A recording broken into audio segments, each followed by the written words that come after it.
Hello everyone, welcome to Math by PMS. We are continuing our PIC series of 2020 and today we are going to solve question number 2. अब group A हो गया खत्म. अब हम लोग start करेंगे group B. Group B की 2 number की जो फर्स्ट क्वेश्चन है बहुत लेंथी क्वेश्चन है तो हम लोग लिखेंगे नहीं, हम लोग डायरेक्ट यहाँ से देख लेंगे. ओके, ये हो गया 2020 का ग्रुप बी का क्वेश्चन. ग्रुप पे हम लोग खत्म कर चुके हैं. ओके, और ये वाला जो क्वेश्चन है ना, ये वाला क्वेश्चन बुक से आया हुआ है, बुक की 3A एक्सरसाइज की 4 number, elements of mathematics book.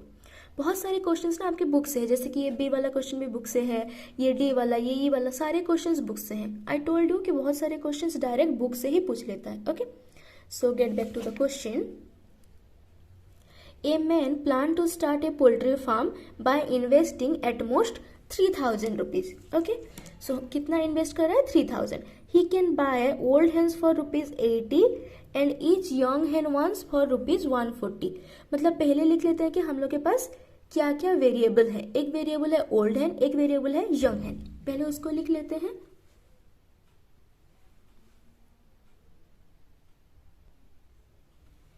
एक है ओल्ड हैन और एक है यंग हैन.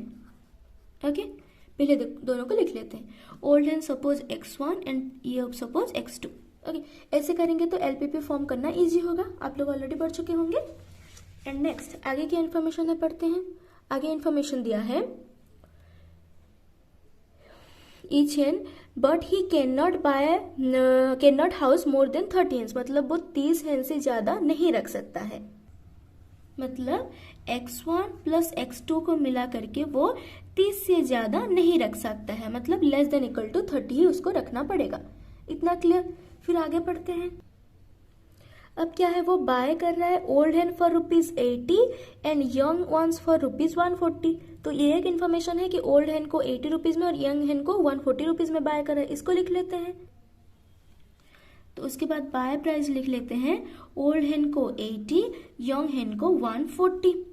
ओके, अब इसके बाद एक और इन्फॉर्मेशन हम लोगों को क्या दिया गया था कि उसका इन्वेस्टमेंट दिया गया था. ओके, इन्वेस्टमेंट क्या दिया गया था कि वो इन्वेस्ट 3,000 से ज्यादा नहीं कर सकता है. मतलब वो जितना भी खरीदे हैन वो यंग वन को 140 और ओल्ड वन को 80 में दे करके, पर वो 3,000 से ज्यादा इन्वेस्ट नहीं कर सकता है. मतलब ये जो हम लोग हैन खरीदेंगे ये वाला should less than equal to 3,000 होगा. जितना भी तुम खरीदो, जितना भी x1 जितना भी x2 खरीदो, वो लेस देन इक्वल टू 3,000 ही होना चाहिए. क्लियर इतना. नेक्स्ट आगे. नेक्स्ट, ओल्ड हैन ले 4x पर वीक एंड यंग वंस ले 5x पर वीक. एक इन्फॉर्मेशन है, इसको भी लिख लेते हैं. तो जो एक वो लोग दे रहे हैं, ओल्ड एक दे रहा है 4x पर वीक और जो यंग वंस दे रहे हैं वो लोग 5x पर वीक दे रहे हैं. ठीक है, इतना एक इन्फॉर्मेशन है. अब नेक्स्ट इन्फॉर्मेशन चलते हैं. Next is each egg being sold per rupees 8. मतलब हर एक अंडे को वो 5 रुपए में बेच सकता है. ओके, इसको भी लिख लेते हैं कि हर एक अंडे को वो 5 रुपए में बेच सकता है. अब देखिए, वो ओल्ड हैन से 4 एग उसको मिल रहा है और एक एक को वो सोल्ड कितना कर सकता है? 5 रुपए में. ठीक है, so total sold 5 into 4 equal to 20 rupees का वो करेगा. इतना समझ में आया. 4 अंडे हैं, एक अंडे को 5 रुपए, तो टोटल 20 रुपए हुआ ना. 5 अंडे हैं, एक अंडे को 5 रुपए, तो टोटल 25 रुपीज हुआ. इतना समझ में आया. क्लियर कि वो कितना एक हफ्ते में कितना उसको मिल रहा है पैसा. 4 अंडे दे रहा है, 4 अंडे को बेचा तो एक अंडे को 5 रुपए, तो 20 रुपए ओल्ड हैन से मिला. 5 अंडे दे रहा है यंग हैन और उसको एक अंडे को 5 रुपए में बेच रहा है, तो 5 इंटू 5 इज 25. तो यंग हैन से उसको 25 रुपीज मिला. इतना समझ में आया. फिर आगे बढ़ते हैं. Next, it cost 5 rupees to feed old hen and 8 rupees to feed young hen per week. Okay, तो एक हफ्ते में वो कितना खिला रहा है लिख लेते हैं. वो फीड कर रहा है 5 रुपीज फीड कर रहा है ओल्ड हैन को. मतलब ओल्ड हैन को जितना भी खिलाता है उसमें उसका 5 रुपए खर्चा हो रहा है और यंग हैन को खिलाने के लिए उसका 8 रुपए खर्चा हो रहा है. ठीक है, पर वीक मतलब एक हफ्ते में. इतना समझ में आया. एंड नेक्स्ट क्या दिया है, देखिए नेक्स्ट दिया है formulate this problem determining the number of hens of each type he should buy so as to earn a profit of more than 300 per week. मतलब वो प्रॉफिट जितना भी कमाएगा वो 300 से ज्यादा होना चाहिए. ठीक है, बहुत लेंदी क्वेश्चन दिख रहा है पर बहुत इजी क्वेश्चन है। ओके, अब सब कुछ लिख चुके हैं, बस ये प्रॉफिट वाला लिखेंगे। अब हम लोग फॉर्मुलेट कर लेंगे। अब देखिए, ओल्ड हैन है x1, यंग हैन है x2, दोनों को मिला करके वो 30 से ज़्यादा नहीं रख सकता है, तो जो ऐसे वाला कंडीशन दिया है वो सब्जेक्ट टू कंडीशन में लेंगे। फिर बाय कितना करेगा, सपोज वो एक हैन को 80 और एक यंग हैन को 140 में दे रहा है, उसको वो 3000 से ज़्यादा इन्वेस्ट नहीं कर सकता है। अब हफ्ते में ओल्ड हैन 4 अंडा दे रहा है, एक अंडा को 5 रुपये में बेचा तो टोटल 20 रुपये। यंग हैन एक 5 अंडा दे रहा है हफ्ते में, एक अंडा को 5 रुपये में बेचा तो 25 रुपये मिल रहा है। अब एक हफ्ते में वो इस 20 रुपये से फिर 5 रुपये खिला दे रहा है हैन को, और ये 25 में से 8 रुपये खिला दे रहा है यंग हैन को। अब उसका प्रॉफिट कितना हुआ, उसका प्रॉफिट हो गया, एक हफ्ते में वो कितना बेच रहा है, 20 रुपये बेच रहा है, खर्चा कितना कर रहा है, 5 रुपये कर रहा है, तो प्रॉफिट कितना हुआ, 20 - 5 = 15। यंग हैन के लिए 25 रुपये खर्चा कर रहा है, 25 रुपये उसको मिल रहा है, बेच रहा है, तो 25 रुपये उसका बेच रहा है, और उसमें खर्चा कितना कर रहा है, 8 रुपये कर रहा है उसको खिलाने में, तो उसका कितना फायदा हुआ, प्रॉफिट हो गया 70। अब लास्ट लाइन क्या दिया था कि दोनों प्रॉफिट को मिला करके should be greater than equal to 300 होना चाहिए। बस अब फॉर्मुलेट कर लेंगे, जिसमें less than greater than type का लगा है वो सब कंडीशंस हैं। ठीक है, अब फॉर्मुलेट कैसे करेंगे देखिए, हम लोग को प्रॉफिट मांगा है, मतलब हम लोग को प्रॉफिट को मैक्सिमाइज करना होगा। So maximise z equal to 15x1, ये 15 कौन है, x1 है। ओके, सिंपल है। सो 15x1 प्लस 17x2, 17x2 खत्म, समझ में आया। ओके, नेक्स्ट सब्जेक्ट टू जिसमें कंडीशन लगा है, किस में कंडीशन लगा है, subject to x1 plus x2 should less than equal to 30। Next condition क्या, 80x1 बाय कितना है 80, एक हैन को 80 रुपीज, वो कितना हैन खरीदेगा हमको पता नहीं, तो 80x1। So 80x1 plus 140x2, 140x2 should less than equal to 3000, क्योंकि उसको उसके पास हैन खरीदने के लिए इन्वेस्टमेंट के पैसे बस 3000 ही है। इतना समझ में आया। उसके बाद एक और भी कंडीशन दिया है, वो क्या है, profit should greater than equal to 300, तो इसको भी लिख लेंगे। Okay, so 15x1 plus 17x2 should greater than equal to 300। बस खत्म, इतना ही क्वेश्चन बनाना था। सिंपल है, 4 मार्क आसानी से आ जाएंगे क्योंकि बहुत सिंपल क्वेश्चन है। बस मैक्सिमाइज को ढूंढ लेना है, जो प्रॉफिट को हम लोग मैक्सिमाइज करते हैं, और उसके बाद जो कॉन्स्टेंट सब लिखा होगा सब्जेक्ट टू में उसको हम लोग को लिख लेना है, फिर हम लोग का आंसर आ जाएगा। सिंपल है, ठीक है, ये हो गया आंसर, 4 मार्क खत्म। आगे बढ़े। हाँ, इसमें एक और चीज़ हमको क्या ऐड करना है, नॉन नेगेटिव रेस्ट्रिक्शन, तो उसको हम लोग क्या लिख लेते हैं, इसको लिख लेंगे xy greater than equal to 0। अब ये फाइनली फॉर्म हो गया। 3 पार्ट होता है कोई भी एलपीपी में, अब तीनों पार्ट को हम लोग लिख लिए। Now this is our required LPP. Okay, अब आगे बढ़ते हैं। Next question is test whether the relation r equal to mn 2 divides m plus n on z is reflexive, symmetric और ट्रांजिटिव। ओके, ये वाला क्वेश्चन भी बुक से है। क्वेश्चन की एक्सरसाइज 1A की 3 नंबर की सेकेंड आई वाला क्वेश्चन है, एलिमेंट्स ऑफ मैथमेटिक्स बुक की। ठीक है, बहुत सारे questions element of mathematics book से डायरेक्ट पूछे जाएंगे। अब लिखते हैं सॉल्यूशन। ठीक है, पहले हम लोग जान लेते हैं कि हम लोग रिफ्लेक्सिव, सिमेट्रिक, ट्रांजिटिव पता कैसे करेंगे। ठीक, रिफ्लेक्सिव होने के लिए क्या, ए रिलेटेड टू ए होना चाहिए, तब हम लोग बोलेंगे रिफ्लेक्सिव। और सिमेट्रिक होने के लिए क्या, सिमेट्रिक होने के लिए ए रिलेटेड टू बी है तो बी रिलेटेड टू ए होगा, तब हम लोग बोलेंगे symmetric. And A related to B and B related to C which implies A related to C, then हम बोलेंगे ट्रांजिटिव। ओके, पहले हम लोग रिफ्लेक्सिव से शुरू करते हैं। पहले क्वेश्चन क्या दिया है, r equal to M N such that 2 divides m plus n। Okay, such that 2 divides m plus n, that means m plus n is divisible by 2। 2 divides m plus में n means m plus n is divisible by 2। इतना समझ में आ रहा है। Okay, अब हम लोग क्या करेंगे, अब हम लोग पहले चेक करेंगे रिफ्लेक्सिव। रिफ्लेक्सिव चेक करने के लिए क्या है कि a रिलेटेड टू b है, then reflexive, a related to a होगा तो रिफ्लेक्सिव होगा। So let m equal to n ले लेते हैं। a related to m related to n है, इसीलिए 2 डिवाइड्स m प्लस n है। तो अगर m रिलेटेड टू m होगा that means m plus m which is equal to 2m and this is divisible by 2, this is true, that means 2 divides m plus m। अगर ये वाला condition satisfy है that means m related to m।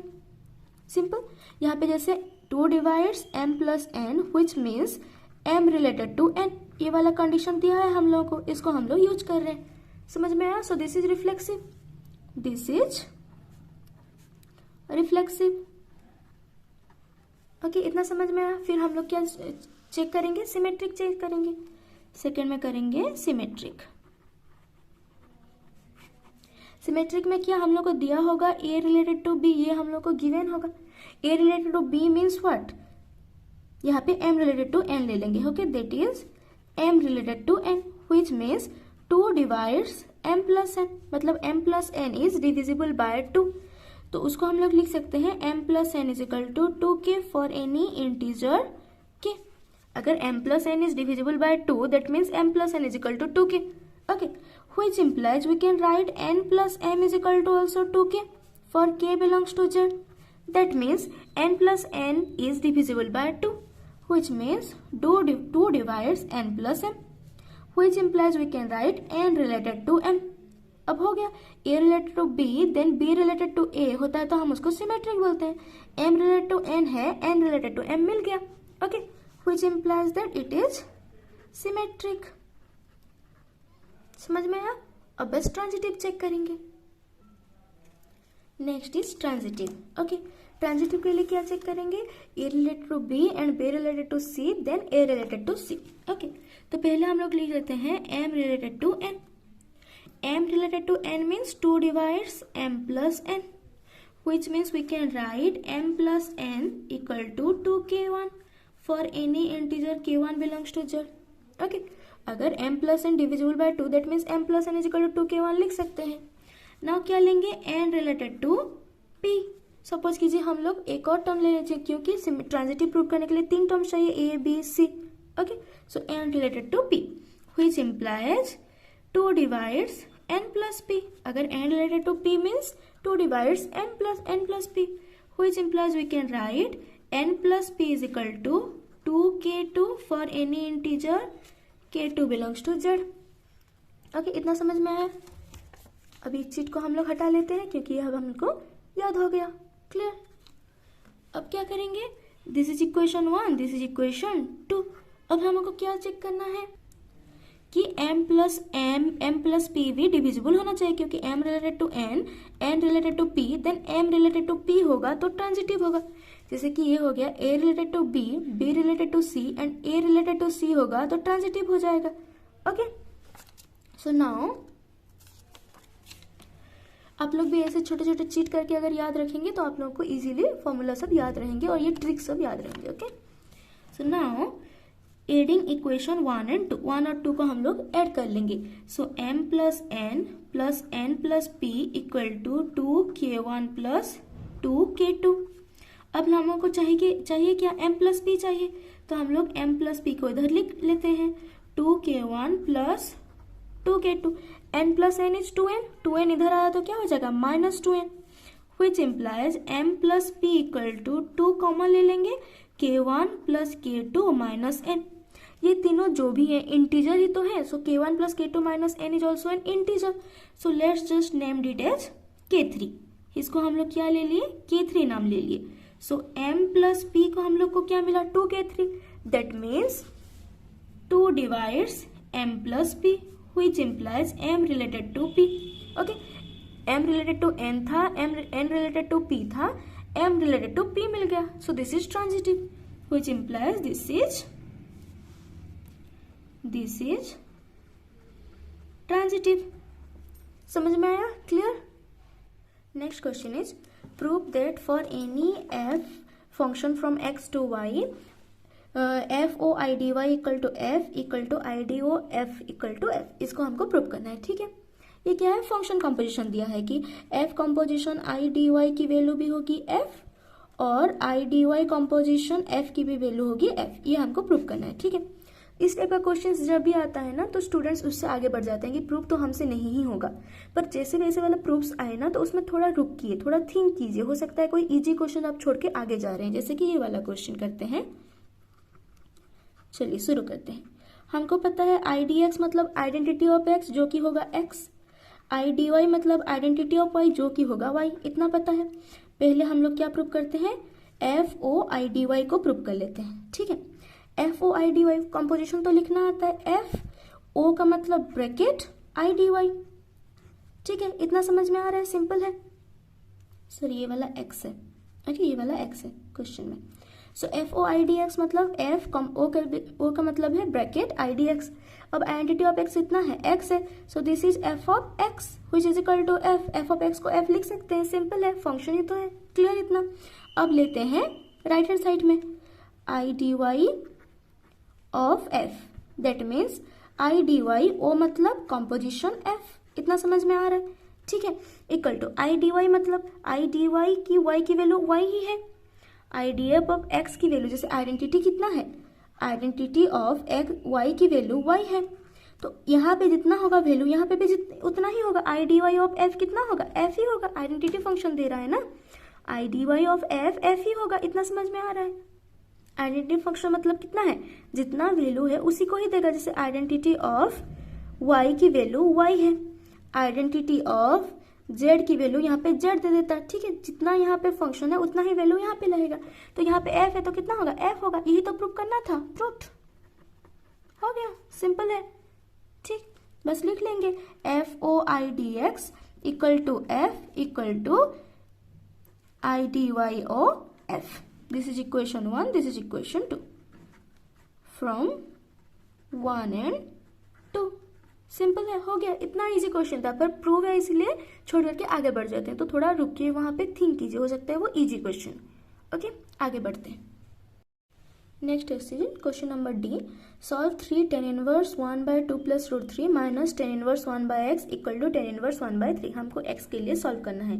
Again this question is from book, exercise 2 है आप लोगों की ITF की जो 13 नंबर है उसकी IV नंबर क्वेश्चन है ये, ओके, एक्सरसाइज 2 की 30 नंबर की IV क्वेश्चन है, बुक से है question, okay, elements of mathematics book, okay. Now solve करते हैं हम लोग।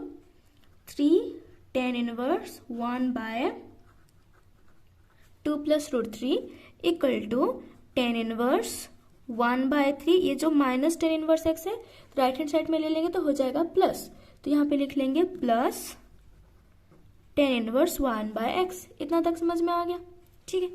इम्प्लाइज दैट 3 tan इनवर्स, अब क्या करेंगे, इसको हम लोग रेशनलाइज करेंगे, ठीक है, रेशनलाइज करेंगे मतलब ऊपर नीचे में उसकी रेशनलाइज करने के लिए 2 - √3 एक मल्टीप्लाई कर लेंगे, ऊपर 2 + √3 इंटू 2 - √3, ऊपर में एक 2 + √3 इंटू 2 - √3, नीचे में एक 2 + √3 इंटू 2 - √3 मल्टीप्लाई कर लेंगे, इक्वल टू, अब हम लोग को पता है tan inverse x + tan inverse y की क्या फॉर्मूला है, tan inverse x + tan inverse y is tan inverse x + y/1 - xy, अब इसको हम लोग यूज कर लेंगे, ओके।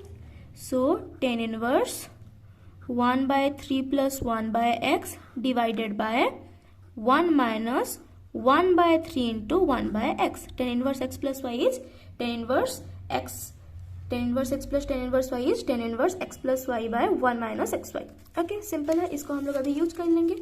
अब implies that 3 tan inverse, now this is 2 - √3 divided bye a + b into a - b is a square - b square, so 2 square is 4 - √3 square is 3, इतना तो पता है हम लोग को, a + b into a - b, a square - b square, a मतलब a की square 2, b मतलब √3 square 3, equal to tan inverse,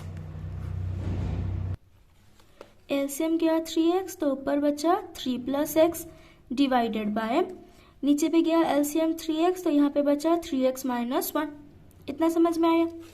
implies that 3 of tan inverse 2 - √3 divided by 4 - 3 is 1, okay, equal to tan inverse, इसको हम लोग क्या लिख सकते हैं, this 3x is cancel out, so this is 3 + x divided by 3x - 1, अब LCM तो लेना सबको आ चुका होगा अभी तक, ठीक है ना, एग्जाम की तैयारी कर रहे हैं, इतना तो लेना आ गया होगा, सो इसलिए हम लोग पूरा डिटेल में नहीं जा रहे. ओके, अब this is tan inverse 2 minus root 3. अब tan इनवर्स 2 माइनस रूट 3 की वैल्यू हम 3 tan इनवर्स x एक फॉर्मूला है ना, उसको पुट कर सकते हैं. पर अगर ये 6 मार्क का क्वेश्चन होता तो हम उसको पुट करते. ठीक है, पर ये 4 मार्क का क्वेश्चन है, हम लोग को उतना लेंदी करना नहीं है. तो हम क्या करेंगे, हम लोगों को पता है कि tan इनवर्स tan की 15 डिग्री होता है 2 minus root 3. So tan inverse 2 minus root 3 is 15 degree. तो ये वाला जो वैल्यू है ये हो जाएगा 15 degree equal to tan inverse 3 plus X divided by 3x minus 1. Okay, अगर ये थोड़ा बहुत आप याद कर लेंगे कि tan 15 कितना होता है, sin 15 कितना होता है, cos 15 कितना होता है, तो क्वेश्चन करने में आप लोगों को इजी होगा. ओके, इतना समझ में आ गया. Next 15 into 3 is 45 degree which is equal to, ये tan इनवर्स अगर लेफ्ट साइड में आ गया तो क्या हो जाएगा, 10 हो जाएगा. तो यहाँ पे लिख लेंगे 10 45 degree equal to 3 plus X divided by 3x minus 1. And 10 45 कितना होता है, 1 होता है. So we can write 1 equal to 3 plus X by 3x minus 1. अब क्या कर लेंगे, क्रॉस मल्टीप्लाई कर लेंगे which implies 3x minus 1 equal to 3 plus X. Okay, cross multiply कर ले. अब x को लेफ्ट साइड में ले आएंगे तो 3x minus X is 2x equal to 1 को राइट हैंड साइड में ले लिए तो 3 plus 1 is 4. So x equal to 4 by 2 which implies x equal to 2. Now this is our answer. Clear, समझ में आया कैसे सॉल्व करेंगे. इसको बस थोड़ा माइंड में रखिए कि कौन कितना डिग्री होता है. क्लियर, चलिए next question is so that tan of pi by 4 plus half cos inverse a by b plus tan pi by 4 minus half cos inverse a by b equal to 2b by a. ये वाला question भी एकदम book से ही है. Book की exercise 2 की 11 number की second I question है. ये एकदम डायरेक्ट बुक की क्वेश्चन आंसर से ही क्वेश्चंस आए हैं.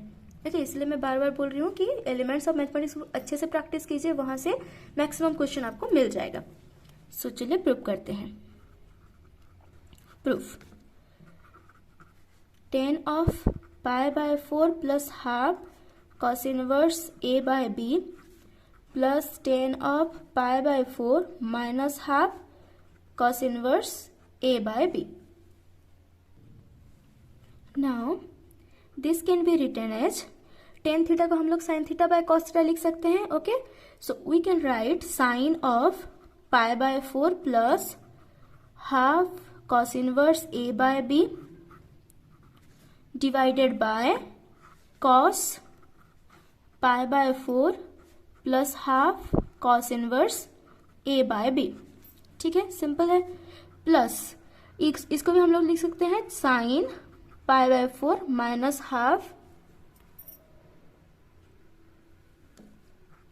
cos inverse a by b divided by cos pi by 4 minus half cos inverse a by b. Okay, now we can take LCM. ये वाला जो टर्म है इसको हम लोग एलसीएम ले सकते हैं. So LCM will be cos pi by 4 plus half cos inverse a by b into cos pi by 4 minus half cos inverse a by b. Okay, LCM ले ली. अब ऊपर में इसके डिनोमिनेटर में cos pi by 4 plus half cos inverse a by b है, तो ऊपर में मल्टीप्लाई हो जाएगा cos pi by 4 minus half cos inverse a by b. LCM सबको लेना आ रहा है, इसलिए मैं इसको डिटेल में नहीं बता रही हूँ. Sine pi by 4 plus half cos inverse a by b into cos pi by 4 minus half cos inverse a by b. Okay, then plus now multiplying these two terms, cos pi by 4 plus half cos inverse a by b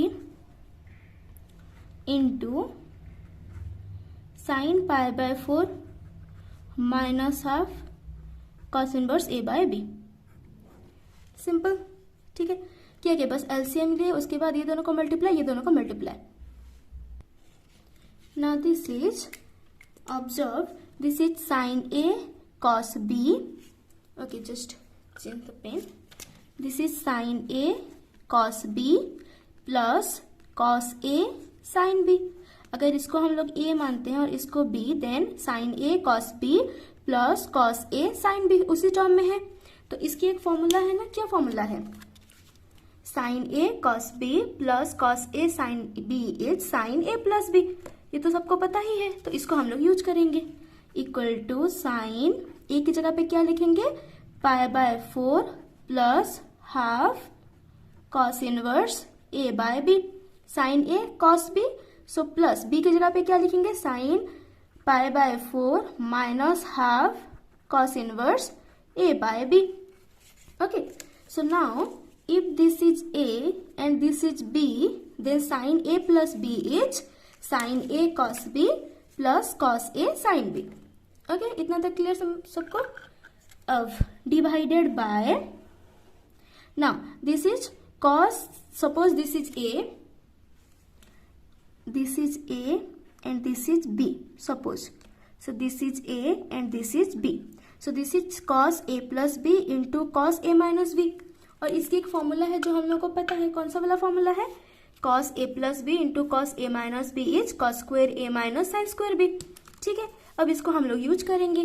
divided by cos square pi by 4, okay, minus sin square b की जगह पे क्या है? Half cos inverse a by b, ये वाला term है। अब इतना तक समझ में आया सबको? ठीक है, cos a plus B into cos A minus B is cos square A minus sine square B. थोड़ा बहुत आपको फॉर्मूला याद रखना पड़ेगा, तब आप लोगों के क्वेश्चंस बहुत इजीली सॉल्व हो जाएंगे। Okay, next, if this is cancel out then it will be sine pi by 4 plus pi by 4 is 2 pi by 4 divided by this can be written as cos pi by 4 whole square minus sin square theta. Suppose this consider as theta, then sin square theta is 1 minus cos 2 theta by 2. Okay, ये वाला formula हम लोग को पता होना चाहिए। So we can write 1 minus cos 2 into theta की जगह पे half cos inverse a by b divided by 2। ठीक, इतना सबको समझ में आया? Equal to this is sin pi by 2 divided by cos pi by 4 is 1 by root 2, so 1 by root 2 square minus this can be written as 1 minus 2 is cancel out, cos of cos inverse a by b is a by b divided by 2। Okay, इतना तक सबको समझ में आया? Simple है। Okay, क्योंकि cos of cos inverse theta is theta होता है। ओके, क्योंकि cos of cos inverse theta होता है। Okay, so now sin pi by 2 is 1 divided by 1 by root 2 square is 1 by 2 minus, इसको हम लोग मल्टीप्लाई कर लेते हैं। माइनस अंदर में मल्टीप्लाई कर लिए, 1 by 2 को एक्स्ट्रा ले लिए 1 by 2, ये 2 को दोनों तरफ में डिवाइड करेंगे, minus minus plus is a by 2b, half half कट गया, equal to 2b by a। यही तो हमको प्रूव करना था। LHS लेकर के चले और हम लोग RHS पे पहुंच गए। ये वाला प्रूव करना था। प्रूव्ड, ये प्रूव का सिंबल है। Okay, clear? इतना तक सबको समझ में आया? यहाँ पे क्या कि एक्स्ट्रा कर लिए, 1 by 2 अगर एक्स्ट्रा कर लेंगे तो 1 by 2 again a by b by 2 यही होगा ना, तो उसी को ही लिख लिए। क्लियर? इतना तक समझ में आया? ओके।